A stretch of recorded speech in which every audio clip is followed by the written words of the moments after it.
Many veterans don't know that their cancer may be connected to service. Many more don't know that they can be compensated for the effects of their cancer and their cancer treatment, even when in remission. Hi, my name is Lori Underwood.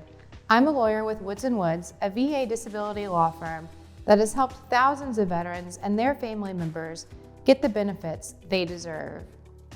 Today, we are going to talk about VA disability ratings for cancer. While not every veteran gets diagnosed with cancer, many have been exposed to substances, chemicals, and other hazards while in service that are known to cause cancer. This means many veterans are at a higher risk for certain types of cancers. In fact, the VA estimates more than 50,000 cancer cases are diagnosed within the VA health system every year. So what exactly is cancer?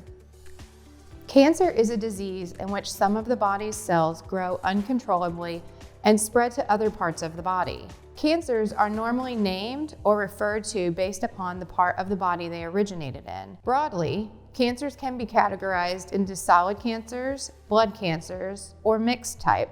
Blood cancers affect blood cells. Leukemia and lymphoma fall into this group. Solid tumor cancers involve tissues in the body or organs like the stomach, the breast, or the colon. Mixed cancers involve cancers of more than one classification. Carcinosarcoma and adenosquamous carcinoma are examples. People can develop cancer due to a combination of genetic factors and environmental exposures. For example, you may have heard that getting a blistering sunburn in childhood or adolescence more than doubles your chance of developing melanoma. But most people have had a bad sunburn or two, and not everyone gets skin cancer. This is where genetics comes in. So what that means is if prior to you getting sunburned, you were genetically predisposed to a 2% chance of developing melanoma, doubling the odds would now give you a 4% chance. Environmental and genetic factors are partially why the exact causes of specific cancers are hard to narrow down. The VA often cites genetic or other environmental factors when denying service connection for cancers. However, there are certain circumstances where the VA will assume service connection without a medical nexus. Those are called presumptive conditions. If your cancer is presumptive of your in-service exposure, you do not need to prove a medical nexus for service connection. It all depends on what the VA has determined to be your conceded toxic exposure and whether or not your cancer is on the list of presumptive cancers for your exposure. These determinations are dependent on the specifics of your location when you were in active duty and what you did as your job duties. The VA has published many lists of toxic exposures based on active duty locations and what one did, which can help you determine what carcinogens the VA has agreed that you were exposed to. This applies to many Gulf War veterans, Vietnam veterans, atomic veterans, and veterans who spent time in Camp Lejeune. Click the links below for quick access to see the list of what cancers are presumptive for your time in service. However, your cancer doesn't need to be presumptive to make it eligible for service connection. If your cancer is not presumptive, you will need to prove a medical nexus for your service connection. You can follow the links in the description to learn more about nexus letters. But to give you the basics, it's an opinion from a medical expert establishing the link between your service and your medical condition. So in the case of cancer, there are many things you might have been exposed to in service linked to cancer for which the VA has not yet established a presumption. For example, many naval veterans are at an increased risk of developing mesothelioma from asbestos exposure which occurred on their ship. In fact, the U.S. Navy used asbestos more than any other military branch, using it on almost every ship from the 1930s to the 1980s.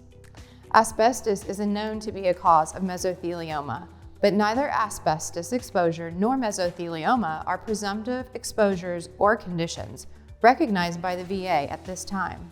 Another example will be per- and polyfluoroalkyl substances, better known as PFAS exposure. PFAS contaminants have been detected in the water supplies of hundreds of U.S. military sites around the world.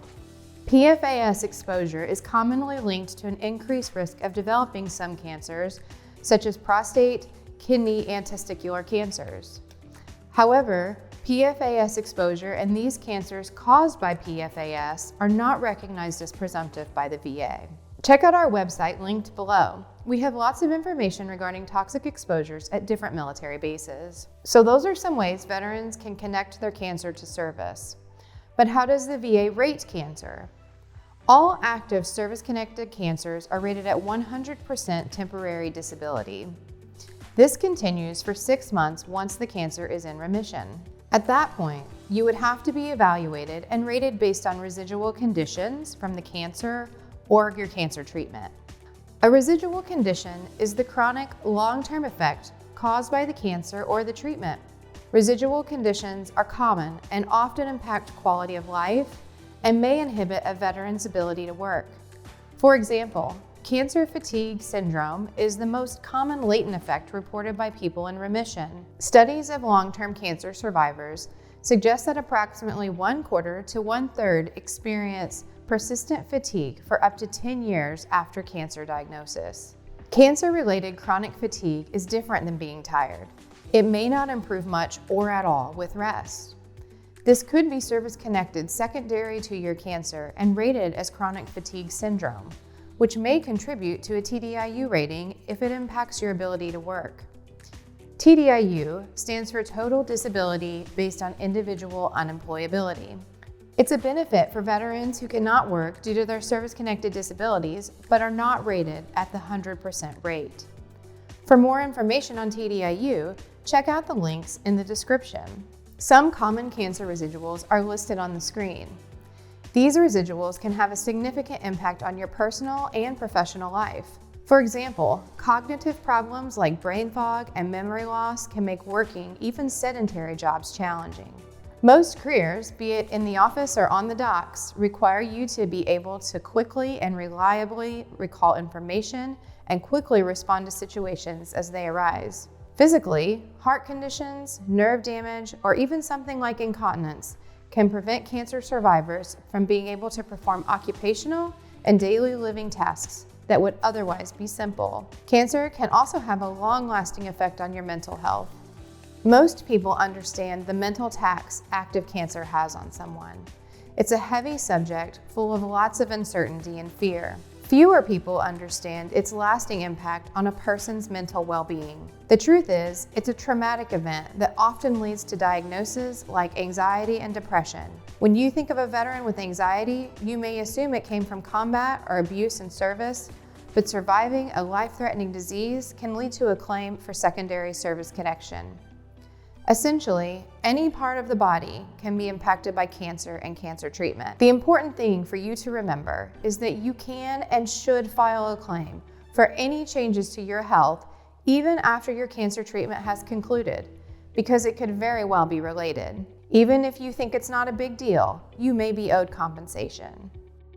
You can learn more about VA benefits for cancer by following the links in the description box of this video. If you have more questions about VA benefits in general, we have many informative videos on our YouTube channel. You can also leave your questions in the comments section below. Is there a topic regarding VA disability compensation you would like to see more information on? Let us know in the comments below. If you're wondering if you qualify for a 100% rating or TDIU, contact Woods & Woods for a free consultation. Click on the contact page in the description below this video or call us at the number on your screen.